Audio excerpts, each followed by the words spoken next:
أو كما قال عليه الصلاة والسلام. اللهم صل على محمد وعلى آل محمد كما صليت على إبراهيم وعلى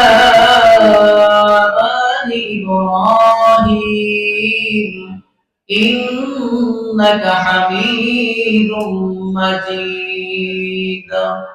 اللهم بارك على محمد وعلى آل محمد كما باركت على إبراهيم وعلى آل إبراهيم إنك حميد مجيد. सारा दुनिया हो मुखालिफ, कोई भी नुकसान नहीं,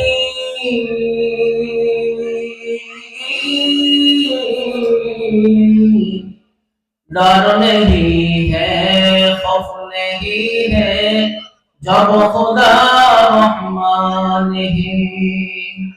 लाख सितारे हर तरफ जुल्मात शबो जहां जहां,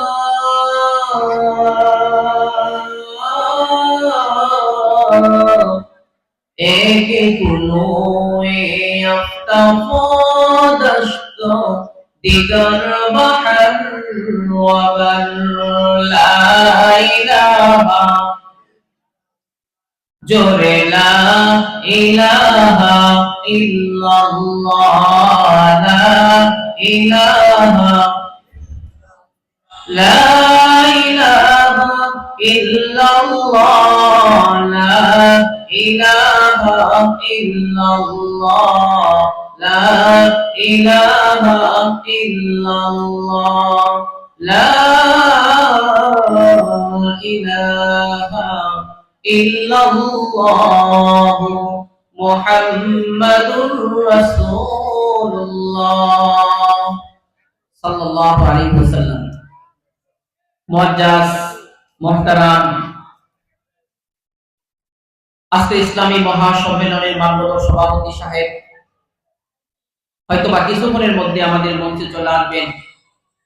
সামনে উপস্থিত দিন দরদি তাওহীদ প্রিয় ইসলাম প্রিয় ভাইরা, পর্দার আড়ালে অবস্থিত ইসলাম প্রিয় তাওহীদ প্রিয় মা ও বোনেরা, সর্বপ্রথম আমরা সেই মালিকের দরবারে কৃতজ্ঞতা জানাই যে রব্বুল ইজ্জত, যে মহান মালিক, অগণিত অসংখ্য মানুষ থেকে ছাঁটাই করে বাছাই করে আল্লাহ পাক রব্বুল আলামিনের সবচেয়ে দামি জায়গা এখানে এসে দ্বীনের কিছু আলোচনা আল্লাহ তাআলা বলা এবং যে মালিক শোনার মতো তৌফিক দান করলেন, সেই মালিকের দরবারে কৃতজ্ঞতা স্বরূপ সকলেই বলি আলহামদুলিল্লাহ।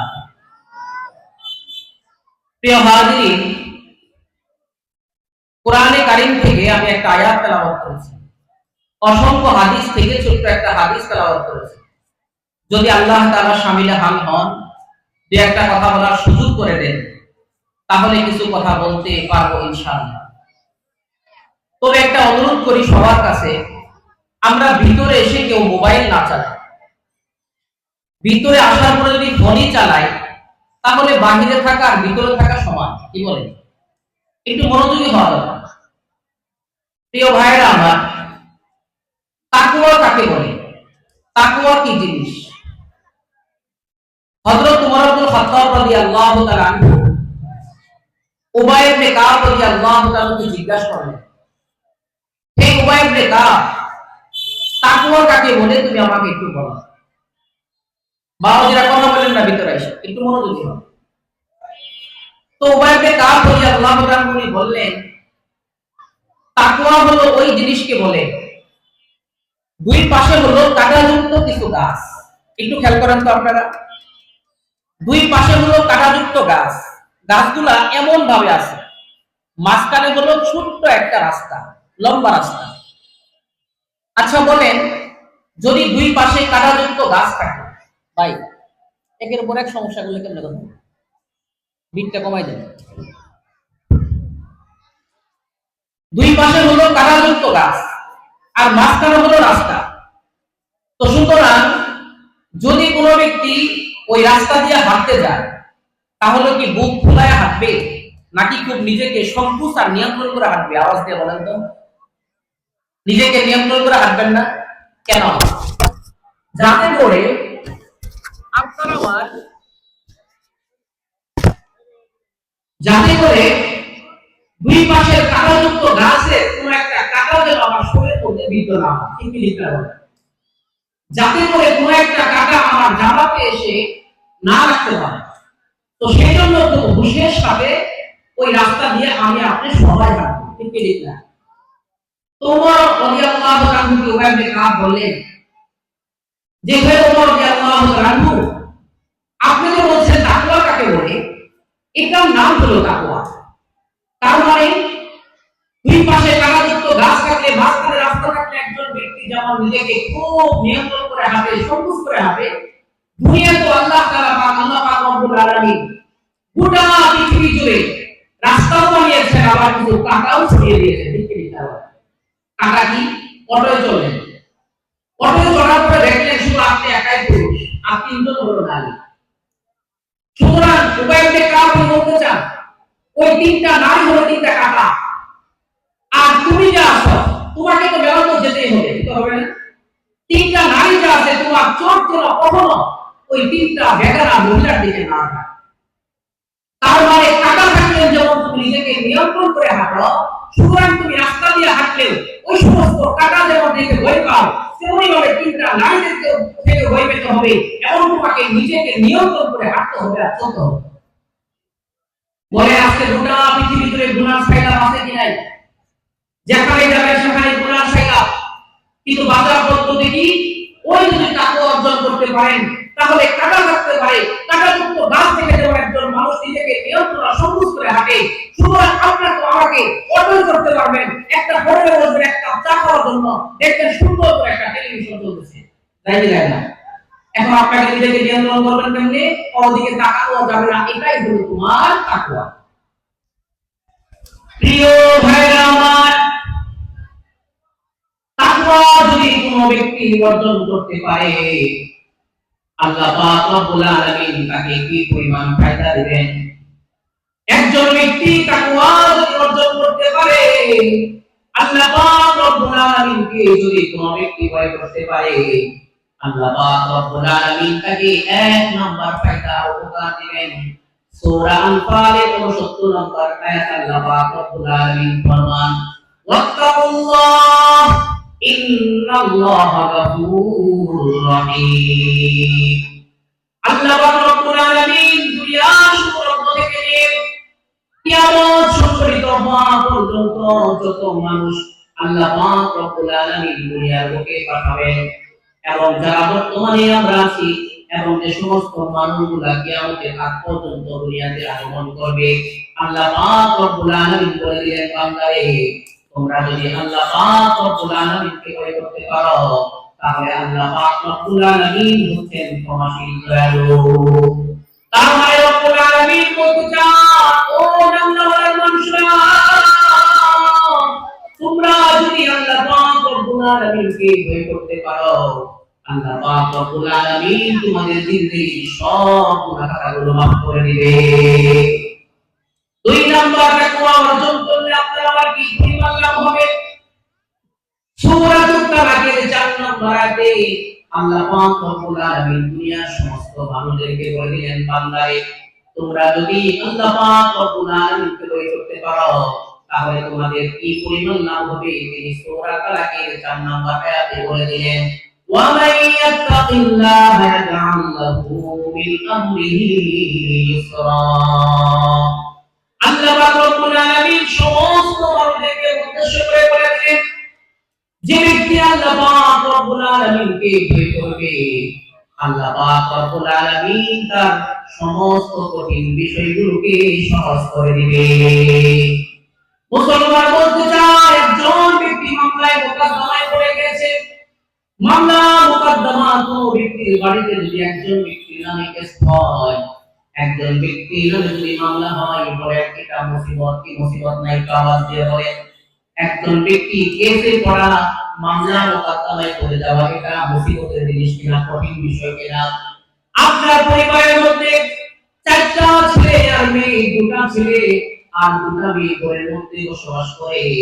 এর মধ্যে হতে বড় ছেলেটা ইউনিভার্সিটিতে লেখাপড়া করে, কিন্তু তিনটা দু একটা ছেলে আর দুটা মেয়ে আপনি বাবা যা যা বলে ওই সন্তান তাই তাই শুনে। মেয়েকে যা বলে বাবা ওই সমস্ত কথা অক্ষর করে পালন করে। কিন্তু বড় ছেলেটা ভার্সিটিতে লেখাপড়া করে, ওই ছেলেকে বাবা বলেছে সুন্দর করে তুমি ভার্সিটি লেখাপড়া করবে, যে পরিমাণ টাকা প্রত্যেক মাসে তোমার দরকার পড়ে, প্রয়োজন পড়ে, ওই পরিমাণ টাকা আর পয়সা তুমি আমার কাছ থেকে নিবে, অনর্থক অপচয় করবে না, কোনো টাকা পয়সা তুমি নষ্ট করতে পারবে না। কিন্তু বাবা যতবার তুমি ওই কম টাকা দিয়ে যাবে, ওই সন্তান বাবার কথা প্রতিপক্ষেপ করে না, বাবার কথা সে শুনতে চায় না। বাবা যদি বলে ডান রাস্তা দিয়ে যাও, ওই সন্তানটা ইচ্ছা করে জিদ করে বাম রাস্তা দিয়ে হাঁটে। এমন সন্তান পৃথিবীর মধ্যে আছে কিনা, আওয়াজ দিয়ে বলে। সুতরাং আমি বলতে চাই, ওই পরিবারের মধ্যে যে সন্তানটা বাবার কথা শ্রবণ করতে চায় না, যে সন্তানটা বাবার কথাও শুনতে চায় না, বাবা বলে ক ওই বলে খ, বাবা বলে এই ডান পাশে রাস্তা দিয়ে যাও, সেই বাম পাশে রাস্তা দিয়ে যায়। সুতরাং এমন সন্তানকে দেখে বাবা মায়ের কষ্ট আছে কি নাই বলেন, আওয়াজ দিয়ে বলেন, আছে কি নাই?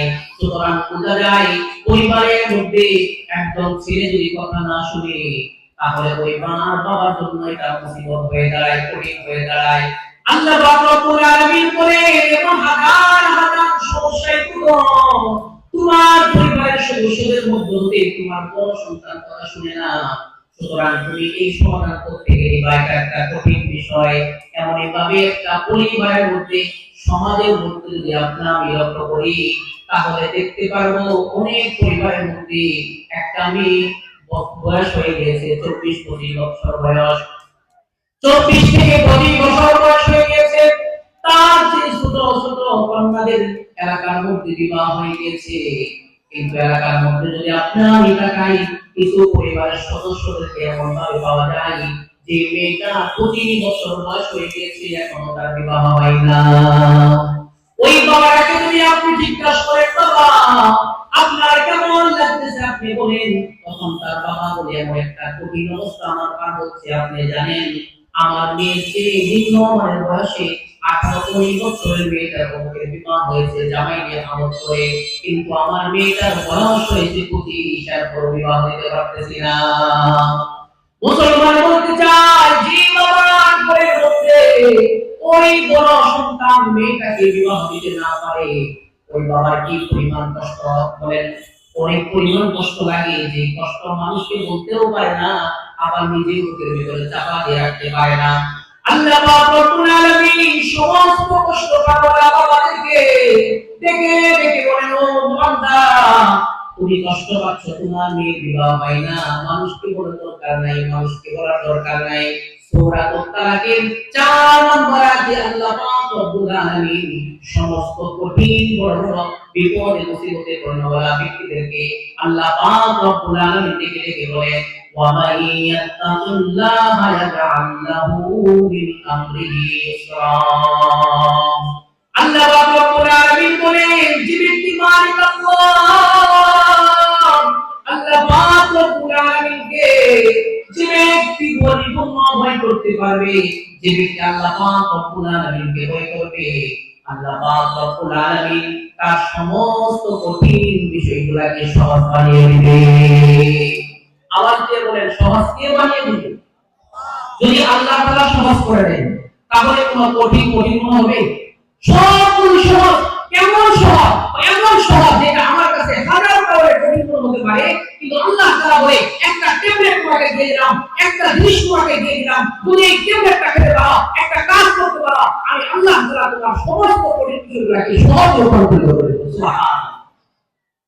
প্রিয় ভাইরা আমার, তাকওয়া যদি কোনো ব্যক্তি অর্জন করে, তাহলে 3 নাম্বার লাভ কি হবে? আল্লাহ পাক রব্বুল আলামিন সূরাতুন নাবা 31 নম্বর আয়াতে আল্লাহ পাক রব্বুল আলামিন বলে দিলেন, ইন্নালিল মুত্তাকিনা মাফাজা।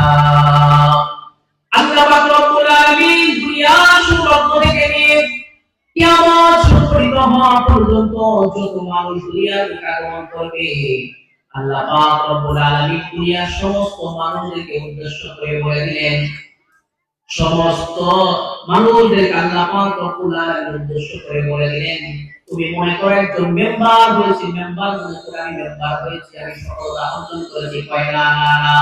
একজন চেয়ারম্যান সাহেব নিজেকে অনেক বড় মনে করে, নিজেকে অনেক বড় মনে করে মনে হয় আমি চেয়ারম্যান সাহেব হয়েছি, আমি মনে হয় সফলতা অর্জন করেছি। না না না। একজন এমপি মহোদয় যদি এমপি পাস করে সে মনে করে আমি সফলতা অর্জন করেছি। না না না।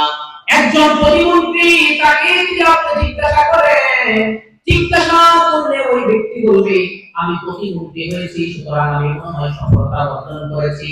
এভাবে প্রধানমন্ত্রী যে হয়েছে তাকে যদি আপনি জিজ্ঞাসা করেন যে আপনি কেমন অবস্থায় আছেন বলেন, সেও বলবে আমি অনেক বড় সফলতা অর্জন করেছি। আল্লাহ পাক রব্বুল আলামিন একজন চেয়ারম্যান সাহেবের কথা বলে নাই, একজন এমপি মহোদয়ের কথা বলে নাই। আল্লাহ পাক রব্বুল আলামিন বলেন সফলতাকে অর্জন করেছে সূরা নাবা 31 নম্বর আয়াতে আল্লাহ পাক রব্বুল আলামিন দুনিয়ার সমস্ত মানুষদেরকে বলে দিলেন, এমপি হলে সফলতা অর্জন করা যায় না, মেম্বার হলে সফলতা অর্জন করা যায় না, একজন প্রতিমন্ত্রী যদি হোক তারপরেও সফলতা অর্জন করা যায় না। সফলতাকে অর্জন করবে আল্লাহ পাক রব্বুল আলামিন সূরাতুন নাবা 31 নম্বর আয়াতে বলে দিলেন, ইন্নালিল মুত্তাকিনা মাফাজা। আল্লাহ পাক রব্বুল আলামিন বললেন মুত্তাকিনদের জন্য রয়েছে সফলতা। তার মানে দুনিয়ার বড় বড় পথ পাওয়ার পরে আমি নিজেকে সফলতা মনে করি, বাস্তবে সফলতা না, কারণ এটা হবে ক্ষণস্থায়ী সফলতা।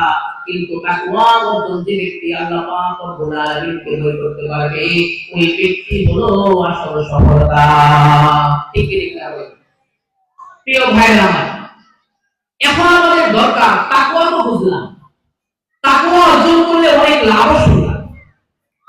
এখন বড় বড় মনীষীরা কিভাবে তাকওয়া অর্জন করতেন সেটা আমাদের একটু বোঝা দরকার।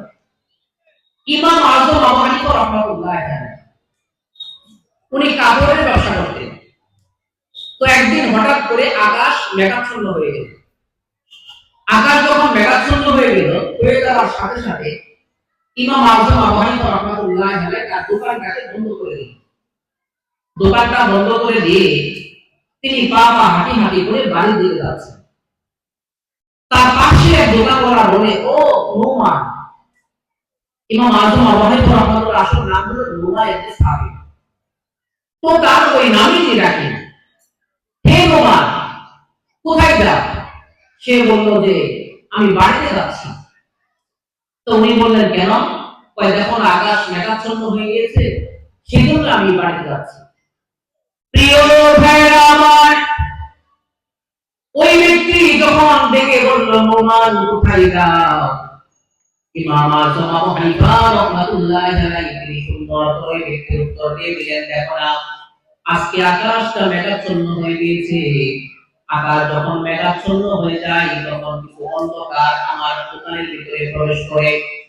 যখন আকাশ মেঘাচ্ছন্ন হয়, বৃষ্টির মতো দেখা যায়, তখন আমার দোকানটার মধ্যে আল্লাহ পাক রব্বুল আলামিন যখন আকাশটা মেঘাচ্ছন্ন করে দেন, তখন আমার দোকানের মধ্যে একটু অন্ধকারাচ্ছন্ন হয়ে যায়। তখন তো এই সমস্ত লাইটের ব্যবস্থা ছিল না। সুতরাং আকাশ মেঘাচ্ছন্ন হয়ে গেলে আমার দোকানের মধ্যে যখন অন্ধকার নেমে আসে, অন্ধকার হয়ে যায়, তখন ওই কাপড়ের কোয়ালিটি ভালো করে বোঝা যায় না। একজন ক্রেতা ব্যক্তি যদি আমার দোকানে আসে, আমার দোকানে আসার পরে যদি কোনো ক্রেতা ব্যক্তি কাপড় কিনতে আসে, আসার পরে ভালো করে কাপড়ের কোয়ালিটি বুঝতে পারবে না। সুতরাং একজন ব্যক্তি যদি কাপড় কিনতে এসে এটা হলুদ কালার নাকি লাল কালার নাকি সবুজ কালার যদি বাস্তবেই তার ওই কাপড়ের কোয়ালিটি বুঝতে না পারে, আর যদি কোনো ব্যক্তি কোনো ক্রেতা অল্প মূল্যের কাপড়কে বেশি মূল্যে ক্রয় করে নেয়, আল্লাহ পাক রব্বুল আলামিন যদি হাদি হাসরের ময়দানে আমাকে বলে, ওই ইমাম আবু হানিফা তোমাকে জগৎ ভিক্ষা করে বানিয়েছিলাম, অনেক বড় আলেম তোমাকে বানিয়েছিলাম, সুতরাং তুমি কেন অন্ধকার আচ্ছন্ন হওয়ার কারণে একজন কেনা ব্যক্তি কাপড়ের কোয়ালিটি বুঝতে পারে নাই, এই জন্য তুমি ইচ্ছা করে কাপড়টা রাখে কেন দিয়েছ বলো? যদি কোনো কেনা ব্যক্তি ওই মূল্যের কাপড়কে বেশি মূল্য আদায় করে দিয়ে থাকে, আর যদি সে দেশে যদি লিখে ধোকা খায়, আল্লাহ পাক রব্বুল আলামিন যদি হাদি হাসরের ময়দানে আমাকে দাঁড়া করায় বলে, আবু হানিফা ওই দিন তুমি কেন কাপড় বিক্রি করেছিলা, ধোকা দিয়েছিলা, তার হিসাব দিয়ে তুমি আজকে জান্নাতে যাও। ইমাম আযম আবু হানিফা রাহমাতুল্লাহি আলাইহি বলে, এই বয়স যদি না থাকতো তাহলে আজকে আমি এই দোকানটা সুন্দর করে বন্ধ করে দিতাম না। আল্লাহ পাক রব্বুল আলামিনের সামনে আমাকে দাঁড়াতে হবে, এই জন্যই মালিক আল্লাহ রব্বুল আলামিনকে ভয় পেয়ে আমি সুন্দর করে দোকানটা বন্ধ করে দিয়েছি। মুসলমান বলতে চায়, একজন ধান বিক্রেতাকে বলতে চায়, বাজারের মধ্যে যে ব্যক্তি ধান বিক্রি করে, আজকে কি সুন্দর একটা তামাশা শুরু হয়ে গেছে। ধান বিক্রেতা যে ব্যক্তি ধান বিক্রি করে, কিছু ধান একটা বস্তার মধ্যে উপরে ভালো ধান রাখে, আবার বস্তার নিচে ভালো ধান রাখে, মাঝখানে কিছু বীজা ধান দেয় দেয় না। এমন কতিপয় ব্যক্তি আছে বীজা ধান তো দেয়, মাঝখানে করতে আবার অনেকগুলো চিটা ঢুকিয়ে দেয়, অনেকগুলো চিটা জিনিস তার মধ্যে প্রবেশ করিয়ে দেয়। সুতরাং একজন ধান বিক্রেতাকে মালিক আল্লাহ ইমাম আযম আবু হানিফা রাহমাতুল্লাহি আলাইহি এই বর্ণনা থেকে আপনাকে আমাকে শিক্ষা দিতে হবে, সামান্য কাপড়ের কোয়ালিটি বুঝতে না পারার কারণে যদি উল্টা পাল্টা করে কাপড় বিক্রি হয়, আল্লাহ পাক রব্বুল আলামিন যদি তাকে ধরে বসে এই বই যদি কাপড় সাথে যেতে বিরত থাকে, তাহলে আপনাকে আমাকে লক্ষ্য করতে হবে। যে ব্যক্তি মরিচ বিক্রি করে, ভালো মরিচগুলো বস্তার উপর রেখে দেয়, আর কিছু ভালো মরিচগুলো এই বস্তার নিচে রেখে দেয়, কিন্তু মাঝখানে পচা মরিচগুলো ঢুকায় দেয়, এমন ব্যবসায়ী আছে কি নাই? আছে। একজন পেঁয়াজ ব্যবসায়ীদেরকে আল্লাহ পাক রব্বুল আলামিন এই ঘটনা থেকে শিক্ষা দিয়ে দেন। একজন পেঁয়াজ ব্যবসায়ী বস্তার উপরে সুন্দর করে দিয়ে দেয় ভালো পেঁয়াজ, আবার বস্তার নিচে সুন্দর করে কিছু কিছু পেঁয়াজ রেখে দেয় ভালো পেঁয়াজ, কিন্তু মাঝখানের মধ্যে এমন কিছু পেঁয়াজ রেখে দেয় যে পেঁয়াজ গুলো মানুষের খাওয়ার উপযুক্ত নয়। আল্লাহ পাক রব্বুল আলামিন দুনিয়ার সমস্ত ব্যবসায়ীদেরকে বলতে চান, ও দানওয়ালা ব্যবসায়ী, তুমি যখন ধান বিক্রি করো না, তখন একবার আবু হানিফার বর্ণনা থেকে শিক্ষা নিতে হবে। দেখলাম একজন মরিচ বিক্রেতাকে আল্লাহ পাক রব্বুল আলামিন বলতে চান, ইমাম আযম আবু হানিফা রাহমাতুল্লাহি আলাইহি ওনার বর্ণনা থেকে পেঁয়াজের ব্যবসায়ীকে তোমাকে শিক্ষা নিতে হবে। এমনি ভাবে যে আটা বিক্রি করো, ওই আটা গুলাকেও শিক্ষা নিতে হবে। ঠিক না বলেন? সুতরাং দুটার তাকওয়া যদি আল্লাহ পাকের ভয় যদি কোনো ব্যক্তির মধ্যে থাকে, তাহলে সমস্ত ধোঁকাবাজি থেকে বাঁচা সম্ভব, সমস্ত খারাপ থেকে বাঁচা সম্ভব। ঠিক না বলেন? আজকে আল্লাহ পাকের ভয় না থাকার কারণে সুন্দর করে মরিচের জায়গায় পচা মরিচ ঢুকিয়ে দিচ্ছি, পেঁয়াজের জায়গায় একদম নষ্ট পেঁয়াজ দিয়ে দিচ্ছি, এভাবে সিন্ডিকেট করে করে সুন্দর করে ব্যবসা বাণিজ্য পরিচালিত করছি। কিন্তু আল্লাহ পাক রব্বুল আলামিন আবু হানিফা রাহমাতুল্লাহ থেকে বর্ণনা শিক্ষা নিতে হবে, যাতে করে আমার দ্বারা পুরো পাবলিক পুরো দিন যেন ধোঁকা এবং প্রতারিত না হয়। ঠিক না? প্রিয় ভাইরা আমার, বড় বড় মনীষীরা তাকওয়া কেমন করত। ইমাম শাফি রাহমাতুল্লাহি আলাইহি জামানায় একজন বড় পণ্ডিত ছিলেন, একজন বড় শায়েখ ছিলেন, আবু ইসহাক আশ-শিরাজি রাহমাতুল্লাহি আলাইহি। আবু ইসহাক আশ-শিরাজি রাহমাতুল্লাহি আলাইহি লেখে কিতাবের মধ্যে সুন্দর করে একটা ঘটনা উল্লেখ করে বলেন, আবু ইসহাক আশ-শিরাজি রাহমাতুল্লাহি আলাইহি বলেন, আমি অনেকগুলো দিনার আমার খোলের মধ্যে নিয়ে হাঁটি হাঁটি পা পা করে রাস্তার মধ্যে হাঁটতেছিলাম। হাঁটা অবস্থায় হঠাৎ করে আমার মানবিক চাহিদার কারণে আমার কিছু খাওয়ার প্রয়োজন পড়লো। আমার যখন খাদ্যের চাহিদা হয়ে গেল, খাদ্য চাহিদা পূরণ করার জন্য আমি পাশে একটা মসজিদ ছিল, সেই মসজিদের মধ্যে গমন করলাম।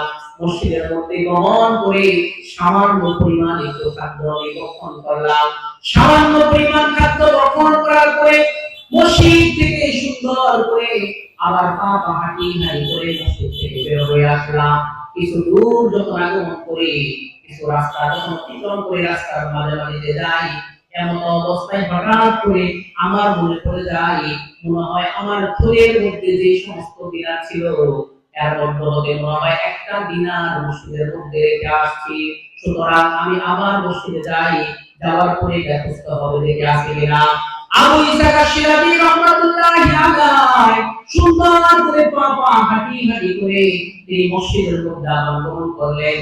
মসজিদে যাওয়ার পরে দেখলেন একটা দিনার মসজিদের মধ্যে পড়ে আছে, কিন্তু তার মনের ভিতরে একটা সন্দেহ সৃষ্টি হলো। সেই সন্দেহটা হলো, আরে আমি তো এককভাবে শুধু মসজিদে আগমন করি না, আমি একা একা তো মসজিদে যাই না। আপনারা বলেন, আপনি কি একাই শুধু মসজিদে যান নাকি আরো লোকেরা যায়? আরো লোকেরা যায়। মসজিদের মধ্যে একজন মানুষ শুধু যায় না, একা একা শুধু যাতায়াত করে না। ওই আবু ইসহাক আশ-শিরাজি রাহমাতুল্লাহি আলাইহি বলেন, আমি একটা দিনার পেলাম, যখন আবার হেঁটে হেঁটে মসজিদের মধ্যে গেলাম, যাওয়ার পরে দেখলাম একটা দিনার পড়ে আছে, কিন্তু দিনারটা হাতে নেওয়ার আগে আমার মনের ভিতরে একটা সন্দেহ সৃষ্টি হলো, এই দিনারটা আমার নাকি অন্য কোনো ব্যক্তির? স্পষ্ট করে তো দেখা নাই। সুতরাং মসজিদের মধ্যে শুধুমাত্র আমি একা শিখা না, মসজিদের মধ্যে জিয়াম সবার জন্য অনুমতি আছে। এখানে হয়তো আমি যাওয়ার পরে অন্য কোনো ব্যক্তি মসজিদে আসতে পারে, এই দিনারটা আমার নাকি ওই ব্যক্তির স্পষ্ট করে জানা যায় নাই, কিন্তু এটা সঠিক জানে কি আল্লাহ তাআলা। আবু ইসহাক আশ-শিরাজি রাহমাতুল্লাহি আলাইহি বলে, যখন আমার দিলের ভিতরে সন্দেহ সৃষ্টি হয়ে যায়, সন্দেহটা সৃষ্টি হয়ে যাওয়ার সাথে সাথে ওই দিনারটা আমি আমার হাতে না উঠিয়ে মসজিদে পাড়ায় রাখি। মুসলমান বলতে চায়, ওই ব্যক্তির দিনার মাত্রই তিনি মসজিদে ছিল, মসজিদে থাকার পর একটা দিনার নিজেই ফিরে গেলেন। আবার কিছুক্ষণ জামাল করে তার মনে করলো একটা দিনার ফিরে রাখছি, মসজিদে গমন করার পরে আবার তার দিনারটা খুঁজে পেলেন। এরপরে তার হঠাৎ করে মাত্র একটু সন্দেহ লাগছে, দিনারটা আমার নাকি অন্য কোনো ব্যক্তির। সামান্য একটু সন্দেহের কারণে নিজের একটা দিনার বেদনি মসজিদের মধ্যে নিক্ষেপ করে ফিরে রাখতে পারে, তাহলে আপনার আমার কি অবস্থা হবে বলেন? আপনার আমার অনেক জিনিসের মধ্যে সন্দেহ, জিনিসটা হালাল না হারাম আওয়াজ দিয়ে বলে ঠিক না। এমন ব্যবসা করেছি যে ব্যবসার মধ্যে অর্ধেক টাকা হালাল হতে পারে, অর্ধেক টাকা হারাম হতে পারে, কিন্তু আমার মনের মধ্যে এটা কখনো সন্দেহ লাগে না। অনেক ব্যক্তি অনেক স্পষ্ট করে জানে যে আমার মরিচের মধ্যে সমস্যা আছে। বর্তমানে কিছু ব্যবসায়ীরা আমাকে জিজ্ঞাসা করে, মুফতি সাহেব একটা নতুন আমাকে দিবেন। আমি বললাম কি বলে? উনি বলে, মরিচের ব্যবসা করি আমি, মরিচটা যখন ভাঙাতে যাই, ভাঙার উপরে কিছু ভুট্টা তার মধ্যে দিয়ে দেয়, মরিচ যখন ভাঙাতে যাই আজে বাজে কিছু জিনিস ওই মরিচের গোড়ার মধ্যে দিয়ে দেয়, যাতে করে মরিচের মোটা একটু সংখ্যা মরিচের পরিমাণটা বেশি হয়। সুতরাং ওই মরিচওয়ালা এই সমস্ত বর্ণনা থেকে যে সমস্ত মরিচওয়ালা ব্যবসায়ীরা মরিচের মধ্যে মরিচের জিনিস রাখা বাদ দিয়ে ভুট্টা গুঁড়া দাও, এখান থেকে শিক্ষায়িত হবে ঠিক না। সুতরাং আপনার আমার তাকওয়া যদি আল্লাহ পাক রব্বুল আলামিনের ভয় আমাদের ভিতরে থাকে, তাহলে মরিচের মধ্যে কখনোই কোনো ব্যক্তি ভুট্টা দিতে পারে না। যদি আল্লাহ পাক রব্বুল আলামিনের ভয় কোনো ব্যক্তির মধ্যে থাকতে পারে, আল কাটার সময় একজন ব্যক্তি জমি যখন নিজের আল কাটা শুরু করতে যায়, আল্লাহ পাক রব্বুল আলামিনের ভয় যদি থাকে, তাহলে অন্য কোনো ব্যক্তি আল কাটতে পারে না। আল্লাহ পাক রব্বুল আলামিনের ভয় যদি কোনো ব্যক্তির মধ্যে থাকে, কোনো ব্যক্তির টাকা কখনো আত্মসাৎ করে রক্ষণ করতে পারে না। আল্লাহ পাক রব্বুল আলামিনের ভয় যদি কোনো ব্যক্তির মধ্যে থাকে, তাহলে দেশের টাকা বিদেশেও পাঠাতে পারে না। এই কারণে পুরো দিন পাঠাতে পারে না। এটা তো আমার সম্পদ না, এটা আমার সম্পদকে অনেক বড় বড় মানুষরা নিজের সম্পদকে দিনারকেও সামান্য সন্দেহের কারণে মসজিদের মধ্যে নিক্ষেপ করে আসতো। আমার দিনার এটা কতটুকু আমার হতে পারে, অন্য একটু হতে পারে, সামান্য সন্দেহের কারণে নিজের দিনারটা নিজেও উঠাই দিতেন না। এটাই ছিল তাকওয়ার পদ্ধতিটা। প্রিয় ভাইরা আমার, বড় বড় মানুষরা তাকওয়াকে উন্মোচন করতেন। আর একটা ঘটনা শুনলে আপনার আমার আরো স্পষ্ট বোঝা যাবে। হযরতে খলিফাতুল মুসলিমিন হযরত ওমর ইবনে খাত্তাব রাদিয়াল্লাহু তাআলার জামানায় একজন যুবক সুন্দর করে, তার বাড়ি ছিল মনে করেন 100 গজের মধ্যে তার বাড়ি, কিন্তু ওই বাড়ি থেকে 100 গজ দূরে যে তার পাশে ছিল একটা মসজিদ, মসজিদের মধ্যে তার নামাজ পড়তে হয়। ওই যুবক প্রতিনিয়ত তার বাড়ি থেকে সুন্দর করে হাঁটি হাঁটি পা পা করে ওই মসজিদের মধ্যে গমন করে, মসজিদে গিয়ে সে নামাজ আদায় করে। এমন অবস্থায় মসজিদে যাওয়ার পথের মধ্যে একটা বাড়িতে সুন্দর একটা রমণী থাকে, একটা মেয়ে থাকে। ওই মেয়েটা বারবার ওই ছেলেটাকে ফুসলাতে থাকে আর বলে, তুমি তোমার সাথে আমি একটু সম্পর্ক করতে চাই, তোমার সাথে আমি একটু প্রেম করতে চাই, তুমি আমার প্রস্তাবে রাজি কিনা বলো। কিতাবের মধ্যে লেখা হয় ওই যুবক প্রথমবার রাজি হয় না, দ্বিতীয়বার মেয়ে যখন প্রস্তাব করে, তুমি আমার প্রস্তাবে রাজি কিনা তুমি আমাকে বলো।